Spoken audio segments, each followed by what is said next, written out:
Angga melangkah gontai memasuki rumahnya sendiri, berharap bisa segera merebahkan tubuh setelah 10 jam bergelut dengan tumpukan berkas di kantor. Namun, harapannya hancur seketika saat ia membuka pintu kamar pribadinya. Ia tertegun, napasnya tertahan di tenggorokan melihat sosok wanita tua sedang mengaduk-aduk lemari pakaiannya. Itu Ibu Hanum, ibu mertuanya. Tanpa rasa bersalah, Ibu Hanum mengeluarkan beberapa kemeja Angga dan melemparkannya ke atas tempat tidur. Ia bahkan tidak menoleh saat Angga berdehem keras. Di sudut ruangan, Risna, istrinya, hanya berdiri mematung sambil melipat tangan. Wajahnya tampak serba salah namun tak berani bersuara. "Ibu sedang apa di kamar kami malam-malam begini?" Suara Angga bergetar, menahan amarah yang mulai mendidih. Ibu Hanum berbalik dengan wajah datar, seolah-olah tindakannya adalah hal paling wajar di dunia. "Ibu cuma mau merapikan bajumu, Angga. Risna bilang kamu itu berantakan sekali.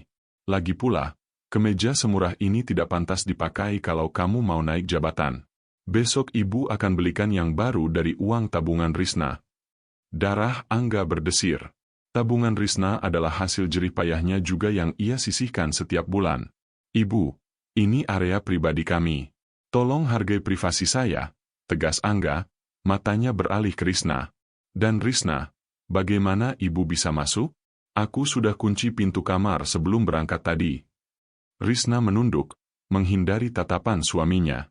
Aku memberikan kunci cadangan untuk ibu, Mas. Ibu bilang dia mau bantu membereskan rumah selama kita kerja." Angga tertawa getir. "Membantu membereskan rumah atau menggeledah hidupku? Ini sudah keterlaluan." Ibu Hanum mendekat, menatap Angga dengan sorot mata merendahkan. Ia melipat tangan di dada dengan angkuh. "Jangan membentak anakku di depanku, Angga. Ingat, tanpa doa saya, kamu tidak akan pernah bisa menikahi Risna. Rumah ini memang kamu yang cicil, tapi Risna itu darah daging saya. Tidak ada rahasia di antara kami, apalagi urusan rumah tangga." Malam itu, kamar yang seharusnya menjadi tempat paling nyaman bagi Angga terasa seperti penjara yang pengap. Ia menatap istrinya, berharap ada pembelaan atau setidaknya satu kata maaf. Namun, Risna justru mendekati ibunya dan mengusap pundak wanita itu, seolah Angga adalah penjahatnya. "Sudahlah Mas, jangan diperpanjang. Ibu cuma sayang sama kita," gumam Risna lirih.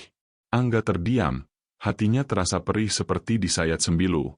Di bawah atap rumahnya sendiri, ia merasa seperti orang asing. Ia menyadari bahwa pintu rumahnya mungkin tertutup, tapi privasinya telah dirampas paksa oleh mertua yang merasa memiliki segalanya. Dan yang lebih menyakitkan, istrinya sendiri yang membukakan pintu untuk kehancuran itu. Rasa sesak di dada Angga belum juga hilang saat matahari pagi mulai menembus jendela ruang tamu. Kejadian semalam, di mana privasinya diinjak-injak oleh Ibu Hanum, masih menyisakan perih yang mendalam. Ia berharap pagi ini suasana akan mencair, namun kejutan pahit justru kembali menghantamnya saat ia membuka aplikasi perbankan di ponselnya sambil menyeruput kopi yang terasa hambar. Angga bermaksud memastikan dana untuk cicilan rumah yang jatuh tempo lusa sudah tersedia. Namun, jantungnya serasa berhenti berdetak saat melihat angka di layar. Saldo yang seharusnya cukup untuk cicilan dan sisa tabungan renovasi, kini hanya menyisakan beberapa ratus ribu rupiah saja. Jemari Angga gemetar saat menggulir riwayat transaksi. Di sana, tertulis jelas deretan angka jutaan rupiah yang berpindah tangan ke rekening bernama Hanum. Bukan sekali, tapi berkali-kali dalam sebulan terakhir. "Risna!" teriak Angga, suaranya parau namun penuh penekanan. Risna muncul dari dapur dengan wajah pucat, diikuti Ibu Hanum yang berjalan di belakangnya dengan dagu terangkat angkuh. Tanpa basa-basi, Angga menyodorkan layar ponselnya. "Apa ini, Ris? Kenapa uang di rekening bersama kita habis dikirim ke rekening ibu?" Risna menunduk, meremas ujung daster yang dipakainya. "Mas, ibu sedang butuh. Ada banyak keperluan mendesak di rumah lama. Aku tidak tega melihat ibu kesusahan sementara kita hidup berkecukupan di sini." "Keperluan mendesak apa sampai tabungan masa depan kita ludes, Ris?" Angga mulai kehilangan kesabaran. "Aku banting tulang tiap hari, lembur sampai tengah malam, bukan untuk membiayai semua keinginan ibumu tanpa izin dariku. Itu uang cicilan rumah kita." Belum sempat Risna menjawab, Ibu Hanum sudah melangkah maju, menghalangi pandangan Angga ke arah istrinya. Keinginan? Kamu sebut kebutuhan ibu mertuamu itu cuma keinginan? Dengar Angga, uang yang diberikan Risna itu tidak sebanding dengan air susu yang saya keluarkan untuk membesarkannya sampai sesukses ini. Ibu Hanum menatap Angga dengan sorot mata penuh kebencian. Kamu itu jadi suami jangan kikir. Baru punya jabatan sedikit saja sudah sombong. Risna itu anakku. Dia punya kewajiban memuliakan ibunya. Harusnya kamu bersyukur punya istri yang berbakti, bukan malah menghitung-hitung uang yang sudah keluar. Tapi itu uang hasil keringatku, Bu. Sebagian besar itu gaji saya. Sahut Angga, suaranya meninggi karena merasa tak lagi dihargai. Risna tiba-tiba terisak, air matanya tumpah membasahi pipi. Mas, tolong jangan bentak ibu. Kenapa Mas jadi perhitungan begini sama keluarga sendiri? Aku malu, Mas. Aku malu punya suami yang pelit sama orang tuaku. Angga terpaku. Kata-kata, pelit, dan perhitungan, yang keluar dari mulut istrinya terasa lebih tajam daripada silet. Ia melihat Risna justru memeluk ibunya, mencari perlindungan pada sosok yang sedang menghancurkan fondasi ekonomi rumah tangga mereka. Di rumah itu, Angga kini merasa bukan lagi seorang kepala keluarga, melainkan hanya mesin ATM yang tidak punya hak atas jerih payahnya sendiri. Kalimat, mesin ATM, itu terus terngiang di telinga Angga, berputar-putar seperti kaset rusak yang menyiksa batinnya. Sepanjang hari di kantor, ia tidak bisa fokus. Bayangan saldo tabungannya yang ludes dan wajah kecewa Risna terus menghantuinya. Angga memutuskan pulang lebih awal, berniat mengajak Risna bicara hati ke hati tanpa campur tangan ibunya. Namun, begitu ia sampai di depan pagar, pemandangan di garasi rumahnya membuat langkahnya terhenti. Sebuah mobil mewah yang bukan miliknya terparkir gagah di sana. Suara tawa renyah pecah dari dalam ruang tamu saat Angga membuka pintu. Di sana, di sofa yang ia beli dengan cicilan 2 tahun, duduk seorang pria perlente dengan jam tangan berkilau yang tampak sangat akrab dengan Ibu Hanum. Risna duduk di samping ibunya, mengenakan gaun terbaiknya, gaun yang jarang ia pakai bahkan saat diajak Angga makan malam. Ah, Angga, kamu sudah pulang. Sapa Ibu Hanum dengan nada yang dibuat-buat, tanpa ada sedikit pun rasa bersalah atas keributan tadi pagi. Kenalkan, ini Faris. Teman lama Risna, anak pemilik perusahaan properti tempat ibu dulu bekerja. Dia baru saja kembali dari Australia. Faris berdiri, mengulurkan tangan dengan senyum penuh percaya diri. Halo, Angga. Saya Faris. Maaf ya, datang tiba-tiba. Tadi kebetulan lewat sekalian mengantar oleh-oleh untuk Ibu Hanum dan Risna.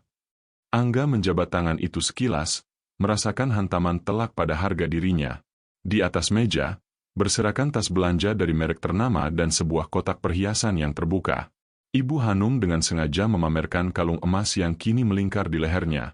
Faris ini luar biasa sukses, Angga. Sambung Ibu Hanum sambil melirik Angga dari atas ke bawah, seolah menilai pakaian kantornya yang sudah kusut. Tadi dia baru saja bercerita sedang membangun proyek apartemen baru. Coba kalau Risna dulu tidak terburu-buru menikah, mungkin sekarang dia sudah hidup tenang di rumah besar, bukan di rumah sempit seperti ini yang cicilannya saja sering telat. Ruangan itu mendadak sunyi. Kata-kata Ibu Hanum seperti belati yang ditancapkan tepat di jantung Angga. Ia menoleh ke arah Risna, berharap istrinya akan membela atau setidaknya mengalihkan pembicaraan. Namun, Risna justru terlihat tersipu, matanya berbinar menatap tas-tas mewah pemberian Faris. Tidak ada pembelaan. Tidak ada empati. Mas, jangan berdiri saja. Sana ganti baju, penampilanmu sangat kusam di depan tamu. Ucap Risna datar, seolah ia malu mengakui Angga sebagai suaminya di hadapan Faris. Angga berbalik tanpa sepatah kata pun, berjalan menuju kamar dengan kaki yang terasa berat. Dari balik pintu yang tertutup, ia masih bisa mendengar Ibu Hanum membanding-bandingkan kesuksesan Faris dengan nasib malang, anaknya yang hanya bersuamikan karyawan biasa. Angga terduduk di tepi ranjang, meremas rambutnya dengan frustrasi. Di rumahnya sendiri, ia tidak hanya kehilangan uang dan privasi, tapi kini ia mulai kehilangan martabatnya sebagai seorang lelaki. Suara pintu depan yang tertutup menandakan Faris telah pergi, namun gema hinaan Ibu Hanum masih tertinggal di setiap sudut kamar, merayap masuk ke celah batin Angga yang kian rapuh. Angga masih terduduk di tepi ranjang saat Risna akhirnya masuk ke kamar. Tidak ada senyum, tidak ada kata penghibur. Risna langsung menuju meja rias, melepas kalung pemberian Faris dengan gerakan yang tampak sangat berhati-hati, seolah benda itu jauh lebih berharga daripada kehadiran suaminya di sana. "Riz, kita perlu bicara." Suara Angga memecah keheningan yang menyesakan. Risna hanya melirik melalui cermin, wajahnya dingin. "Kalau mau bahas soal uang lagi, aku capek, Mas. Aku mau tidur. Ini bukan cuma soal uang. Ini soal harga diri aku, Riz. Kenapa kamu diam saja saat ibu menghinaku di depan laki-laki itu? Dan dari mana ibu tahu soal cicilan kita yang telat kalau bukan kamu yang cerita?" Angga berdiri, menuntut penjelasan. Risna berbalik, matanya berkaca-kaca tapi bukan karena sedih, melainkan amarah yang tertahan. "Ibu itu orang tuaku, Mas. Dia cuma khawatir. Dan soal Faris, dia itu sukses karena dia bekerja keras, bukan cuma mengeluh soal privasi dan cicilan." Kalimat itu menusuk tepat di jantung Angga. Namun, ia tidak tahu bahwa racun yang sebenarnya baru saja disuntikkan oleh Ibu Hanum beberapa saat lalu di dapur. Sebelum Risna masuk kamar, Ibu Hanum membisikkan sesuatu yang jauh lebih keji. "Risna, waspadalah. Laki-laki seperti Angga, kalau di rumah sudah tidak dihargai dan tidak punya uang, biasanya cari pelarian di luar. Ibu sering lihat dia pulang telat. Apa kamu yakin dia benar-benar lembur? Jangan-jangan uang tabunganmu habis karena dia punya perempuan lain." Fitnah itu bekerja seperti api di atas bensin. Malam itu, saat Angga mencoba mendekat untuk meredakan ketegangan dan menyentuh bahu istrinya, Risna tersentak dan menepis tangan Angga dengan kasar. Tatapannya penuh kecurigaan dan jijik. "Jangan sentuh aku," bentak Risna. "Baumu aneh. Bau perempuan lain, ya? Pantas saja kamu selalu pulang malam dan bilang tidak punya uang.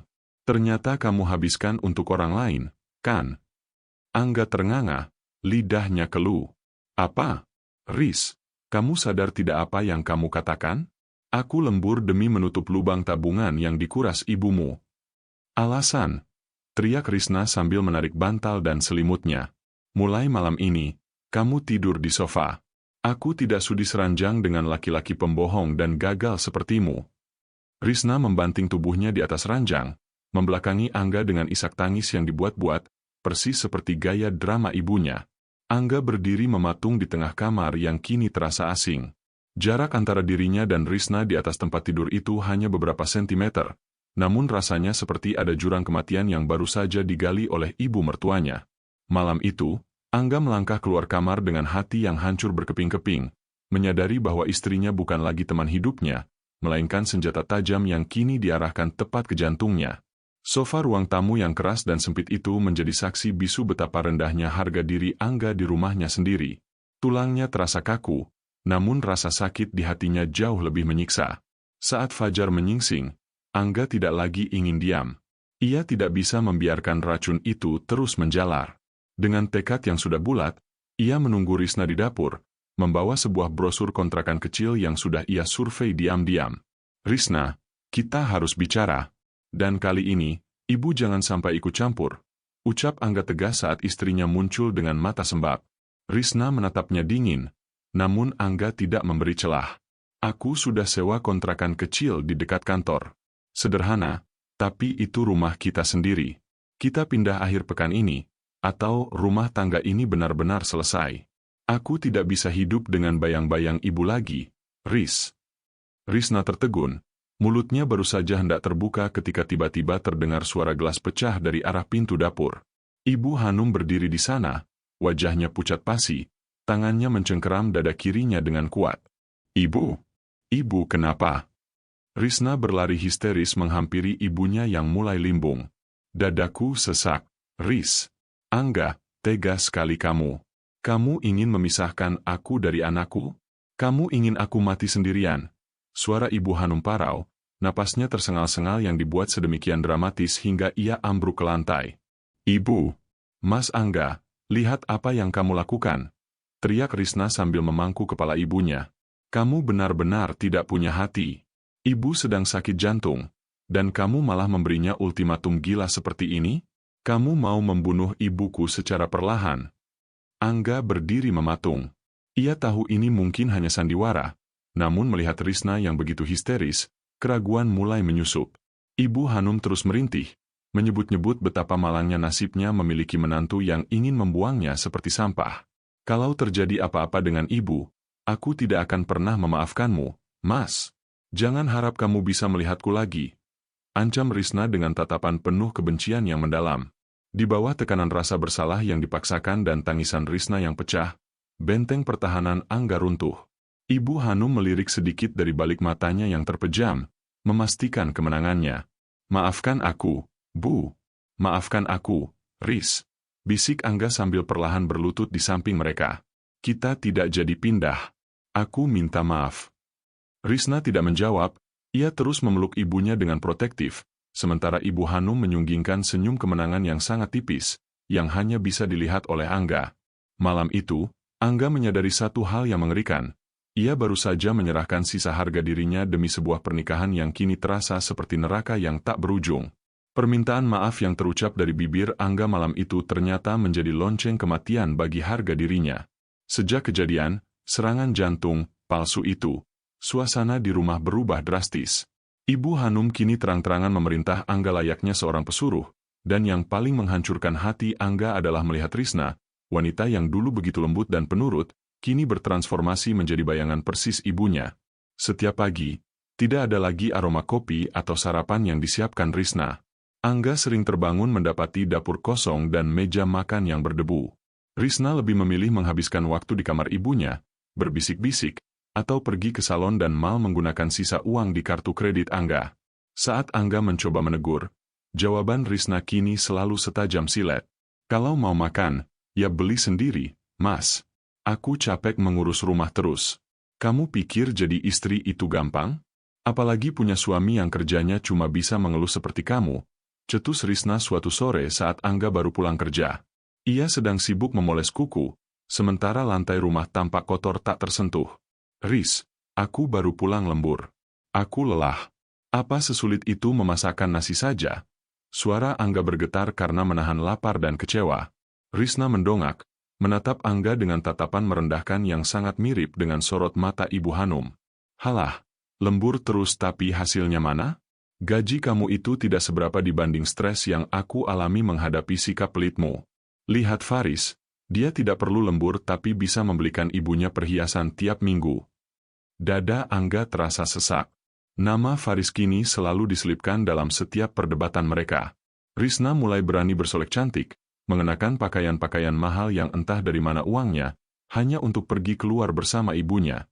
Angga merasa keberadaannya di rumah itu hanya dianggap sebagai pengganggu kenyamanan mereka. Puncaknya terjadi malam itu. Angga bermaksud mengambil buku tabungan di laci meja rias Risna untuk mengecek sisa dana darurat. Namun, tangannya justru menyentuh sebuah map biru yang tersembunyi di bawah tumpukan kain. Dengan jantung berdegup kencang, Angga membukanya. Dunia seakan runtuh seketika. Itu adalah draft surat gugatan cerai. Di sana sudah tertulis nama Risna sebagai penggugat, meski belum ada tanda tangan di atas materainya. Namun, yang membuat napas Angga sesak adalah catatan kecil di balik map tersebut dengan tulisan tangan Ibu Hanum yang sangat ia kenali. Tunggu sampai sertifikat rumah cair, baru tanda tangani ini. Jangan biarkan dia bawa apa-apa. Angga jatuh terduduk di lantai dingin. Air matanya luruh tanpa suara. Istri yang ia perjuangkan, kini sedang menyusun rencana untuk membuangnya seperti sampah setelah menguras habis segalanya. Di rumah yang ia bangun dengan tetesan keringat, Angga menyadari bahwa ia sedang tidur seranjang dengan musuh yang paling nyata. Angga menggenggam map biru berisi draft surat cerai itu hingga buku jarinya memutih. Kalimat, tunggu sampai sertifikat rumah cair, terus berputar di kepalanya seperti kutukan yang menyiksa. Tanpa membuang waktu, dengan jantung yang berdegup kencang, ia segera menuju lemari besi kecil di sudut ruang kerja, tempat ia menyimpan segala dokumen berharga. Dengan tangan gemetar, ia membukanya. Kosong. Dokumen paling berharga dalam hidupnya, sertifikat rumah yang ia cicil dengan tetesan keringat selama bertahun-tahun, telah lenyap. Angga menyerbu keluar kamar dengan napas memburu. Di ruang tamu, ia mendapati Ibu Hanum sedang menyeruput teh dengan tenang, seolah tidak terjadi apa-apa. Sementara itu, Risna tampak duduk gelisah di samping ibunya, memegang sebuah pulpen dengan tangan yang tampak ragu.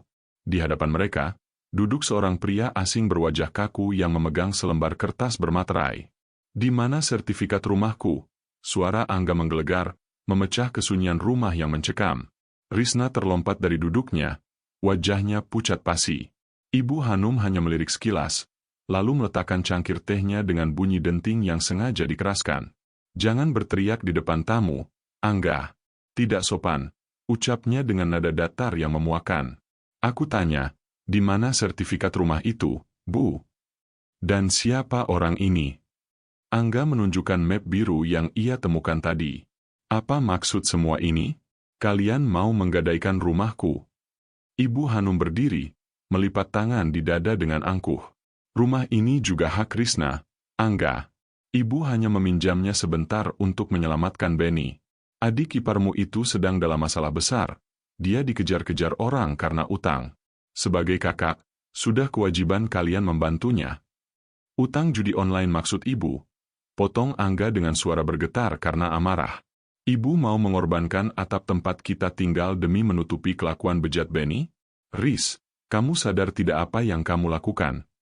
Risna tidak berani menatap mata Angga. Ia justru menunduk dan dengan cepat membubuhkan tanda tangan di atas kertas bermaterai yang disodorkan pria asing itu. "Maaf, Mas. Ibu bilang ini satu-satunya cara. Ibu janji Benny akan mencicilnya nanti. Aku tidak mau melihat adikku celaka." Angga merasa dunianya runtuh seketika.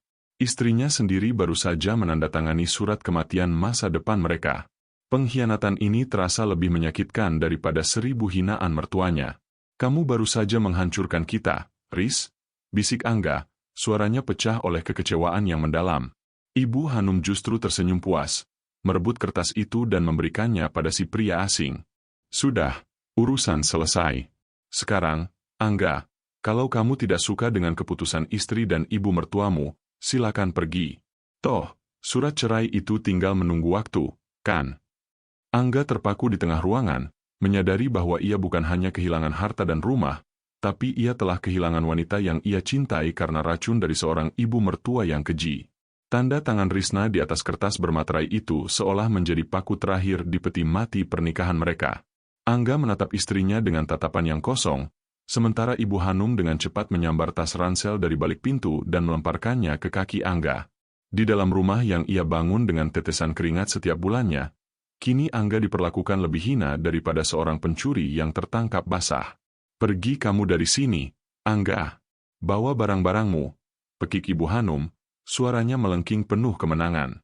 "Rumah ini sekarang sedang dalam proses penjaminan, dan kamu sudah tidak punya hak apa-apa lagi di sini. Risna sudah setuju untuk berpisah, jadi buat apa kamu masih menumpang di sini?" Angga mematung, matanya beralih ke arah Risna. "Riz, kamu benar-benar membiarkan ibu mengusirku? Setelah semua yang aku berikan untukmu?" Risna memalingkan wajah, bahunya bergetar hebat karena tangis, namun tangannya tetap memeluk lengan ibunya dengan erat. "Maaf, Mas, aku tidak bisa membiarkan Benny di penjara karena utang itu. Dan Mas selalu membuatku merasa bersalah setiap kali aku membantu keluargaku sendiri. Ibu benar, mungkin kita memang sudah tidak sejalan." Dada Angga terasa seperti dihantam godam raksasa. Tanpa sepatah kata lagi, ia memungut ranselnya yang kotor terkena lantai. Saat ia melangkah keluar, para tetangga mulai melongok dari balik pagar, berbisik-bisik menyaksikan sang kepala keluarga diusir seperti gelandangan. Penghinaan itu terasa lengkap saat sebuah pesan masuk ke ponselnya, pemberitahuan pemutusan hubungan kerja dari kantornya karena performa Angga yang hancur dalam sebulan terakhir. Angga berjalan menyusuri trotoar di bawah langit yang mulai mendung, persis seperti hidupnya yang gelap gulita. Ia kehilangan rumah, kehilangan istri, dan kini kehilangan pekerjaan. Namun, saat ia merogoh kantong kecil di ranselnya, jemarinya menyentuh sebuah benda logam kecil. Itu adalah flash disk cadangan yang berisi rekaman pembicaraan rahasia Ibu Hanum dengan seorang pria beberapa minggu lalu, rekaman yang tadinya ingin ia abaikan demi menjaga perasaan Risna. Angga berhenti di bawah lampu jalan yang berkedip. Ia menghapus air matanya dengan kasar, menggantinya dengan sorot mata yang dingin dan tajam. Ibu Hanum berpikir ia telah menang dengan merampas sertifikat rumah itu, namun ia tidak tahu bahwa pria yang meminjami uang dengan jaminan sertifikat itu adalah bagian dari sebuah jebakan besar. Angga tidak akan pergi untuk menyerah. Ia pergi untuk menyusun strategi demi mengambil kembali apa yang menjadi haknya dan menunjukkan pada Risna betapa mengerikannya sosok ibu yang selama ini dia puja. Lampu jalan yang berkedip di malam pengusiran itu menjadi saksi bisu transformasi seorang Angga. Pria yang dulunya penuh kasih dan penyabar itu kini telah mati, digantikan oleh sosok pria dingin dengan sorot mata sedalam palung. 3 bulan berlalu sejak malam yang menghancurkan itu, dan roda nasib berputar lebih cepat dari yang dibayangkan Ibu Hanum dan Risna. Di rumah yang dulu menjadi kebanggaan Angga, suasananya kini mencekam. Tidak ada lagi tawa atau aroma masakan mewah. Yang ada hanyalah tumpukan surat tagihan yang berserakan di meja tamu. Ibu Hanum duduk di lantai dengan wajah kuyu, sementara Risna tampak seperti bayangan dari dirinya yang dulu, rambutnya kusam dan matanya sembab. Benny, adik kesayangan Ibu Hanum yang dibela mati-matian, ternyata kabur membawa sisa uang pinjaman setelah kalah judi lagi, meninggalkan ibu dan kakaknya untuk menghadapi para penagih utang yang beringas. Ini semua karena kamu, Riz. Kenapa kamu tidak bisa merayu Angga supaya mau membantu kita lagi? Teriak Ibu Hanum, suaranya parau namun tetap mengandung racun. Aku sudah coba meneleponnya ribuan kali, Bu. Tapi Mas Angga sudah mengganti nomornya. Kita akan kehilangan rumah ini besok. Tangis Risna pecah. Ia baru menyadari bahwa tanpa Angga, hidupnya hanyalah sebuah kehampaan yang penuh utang. Tiba-tiba, suara deru mobil mewah berhenti di depan rumah. Risna dan Ibu Hanum tersentak, mengira para penagih utang kembali datang untuk menyita perabotan. Namun, saat pintu terbuka, seorang pria dengan setelan jas rapi dan langkah tegap masuk ke dalam rumah. Ia diikuti oleh 2 orang pria berbadan tegap dan seorang pria berkacamata yang membawa koper hitam. Mas Angga, bisik Risna, hampir tak percaya. Ada secercah harapan di matanya, mengira Angga datang sebagai pahlawan untuk melunasi utang mereka. Angga tidak menjawab. Ia melepas kacamata hitamnya, menatap sekeliling ruangan yang kini berantakan dengan tatapan jijik. Ia tidak melihat Risna sebagai istri, melainkan sebagai orang asing yang pernah berkhianat. Waktunya habis, ucap Angga dingin. Suaranya bergema di ruangan yang sepi itu. Ibu Hanum mencoba bangkit, kembali menggunakan jurus lamanya. Angga menantuku, syukurlah kamu datang. Bantu kami, Nak. Benny menipu kami, rumah ini mau disita. Rumah ini sudah disita, potong Angga dengan suara setajam silet. Ia memberi isyarat pada pria berkacamata di sampingnya. Kenalkan, ini pengacara saya. Berkat bukti rekaman di flashdisk itu dan laporan pemalsuan tanda tangan yang kalian lakukan, sertifikat yang kalian gadaikan telah dibatalkan oleh pengadilan. Dan karena rumah ini menunggak cicilan atas nama saya telah melunasi seluruhnya secara tunai kepada bank hari ini. Angga melangkah maju, menatap tepat ke mata Risna yang bergetar. Rumah ini resmi milikku sepenuhnya. Dan kalian punya waktu 30 menit untuk mengosongkan tempat ini sebelum polisi menyeret kalian keluar karena memasuki properti orang lain tanpa izin. Risna jatuh bersimpuh di kaki Angga, menangis histeris memohon ampunan, sementara Ibu Hanum mematung dengan wajah pucat pasi. Inilah awal dari kehancuran mereka yang sesungguhnya. 30 menit berlalu seperti hitungan mundur menuju kehancuran bagi Ibu Hanum dan Risna. Ibu Hanum, yang biasanya angkuh dengan dagu terangkat, kini terlihat seperti wanita tua yang linglung, menyeret tas kresek berisi pakaian sisa dengan tangan gemetar. Namun, pemandangan paling menyakitkan bagi Angga adalah melihat kondisi Risna. Istrinya itu duduk di pojok lantai yang kosong, tertawa kecil sendirian sambil memeluk bantal kusam yang dulu sering mereka gunakan bersama. Matanya kosong, seolah jiwanya telah pergi jauh sebelum raganya diusir secara paksa. Mas, lihat, aku sudah rapi. Kita mau pergi makan malam dengan ibu, kan? Gumam Risna lirih, menatap tembok kosong dengan senyum yang mengerikan. Ia tampak mengalami guncangan mental yang hebat akibat tekanan utang yang menumpuk, pengkhianatan adik kesayangannya, dan rasa bersalah yang kini meledak di kepalanya. Inilah akhir tragis dari seorang istri yang lebih memilih menjadi boneka ibunya daripada menjadi pendamping setia suaminya. Jangan berakting gila, Risna. Ayo bangun. Kita harus cari tempat tinggal. Teriak Ibu Hanum sambil menarik paksa lengan anaknya. Ia masih mencoba mencari celah terakhir. Angga, lihat istrimu. Kamu tega meninggalkan dia dalam kondisi hancur begini? Kamu pria yang tidak punya perasaan. Angga menatap mereka berdua dengan tatapan yang sangat dingin. Tidak ada lagi cinta, yang tersisa hanyalah puing-puing kekecewaan. Hati saya sudah mati di malam kalian mengusir saya seperti binatang, Bu. Kondisi Risna sekarang adalah hasil dari didikan ibu yang haus harta dan egois. Ibu yang menghancurkan masa depannya, bukan saya. Silakan bawa dia pergi.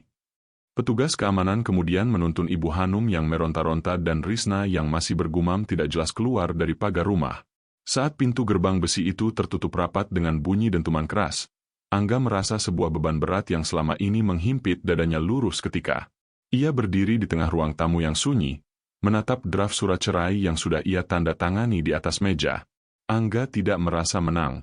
Ia hanya merasa bebas. Ia telah mendapatkan kembali rumah dan harga dirinya, meski ia harus kehilangan wanita yang dulu ia cintai. Ia berjalan keluar, mengunci pintu rumahnya rapat-rapat, dan melangkah menuju mobilnya tanpa sekalipun menoleh ke belakang. Baginya, drama ini sudah usai, dan kehidupan barunya yang tenang baru saja dimulai.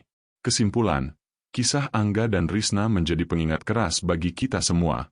Sebuah pernikahan adalah ikatan suci antara dua orang yang harus memiliki batasan, boundary, yang tegas, bahkan terhadap orang tua sekalipun. Bakti kepada orang tua memang wajib, namun bukan berarti harus membiarkan mereka menghancurkan rumah tangga dan harga diri pasangan. Jangan sampai penyesalan datang saat semuanya sudah terlambat. Bagaimana menurut pendapat kalian? Apakah langkah yang diambil Angga sudah benar dengan mengusir mereka?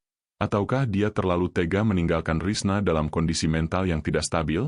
Tulis pendapat kalian di kolom komentar. Jangan lupa untuk klik like dan subscribe channel ini agar kalian tidak ketinggalan cerita drama kehidupan lainnya yang tak kalah seru dan menguras emosi.